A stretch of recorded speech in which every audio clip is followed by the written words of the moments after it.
عمر سعيد عبد الخالق سرپرشتیاری هنری، هاجر احمد عبد الرحمن سرپرشتیاری هنری، هاجر خان.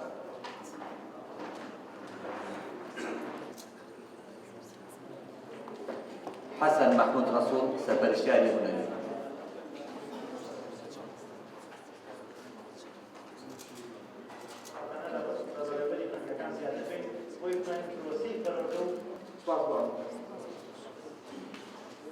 سپاس بۆ مامۆستا. علي عبدالله نجم باخەوان،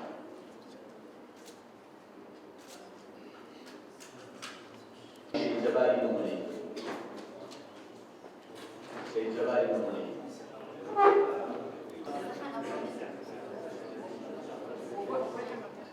ئامادەی تیشی پڕە،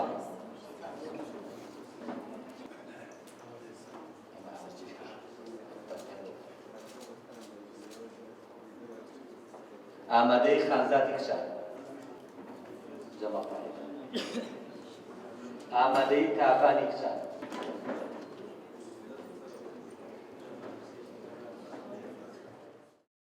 ئەمڕۆ کۆمەڵێک باخەوان کە لەلایەن سەرپەرشتیاری باخچەکانەوە دیاری کراون کاری باشیان کردووە لە ناو خوێندگاکانی خۆیانە و ژینگەی خوێندگاکانیان جوان کردووە، نسبەتی سەوزاییان زیاد کردووە.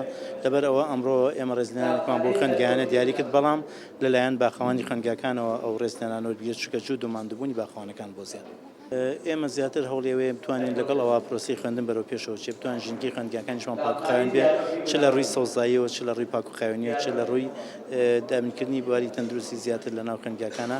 باخچەکانیش هۆی کە زیاتر سەوزایی خوێندگاکان باشتر بێت، ئەو کاتە ژینگەی خوێندگاکە جوانتر و پاکوخاوێنتر بێت.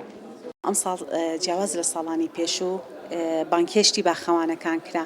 من لێرە زۆر دەستخۆشی لە بەڕێز بەڕێوەبەری گشتی پەروەردە ئەەکەم کە هەستا بۆ هەنگاوە لەبەرەوەی باخەوانەکان زۆر ماندوون، ئەوانن کە ژینگەی خوێندنگەمان بۆ سەوز ئەەکەن، ئەوانن کە پارێزگاری لە پاکوخاوێنی ژینگە ئەەکەن، ئەوانن هەوڵی ئەوە ئەن کە ژینگەیەکی وا دابین کە بۆ خوێندکارەکان کە باخچەکە بە شێوەیەکی جوان و ڕازاوە بێت و لە جێوێکی پاک و خاوێن نابژین.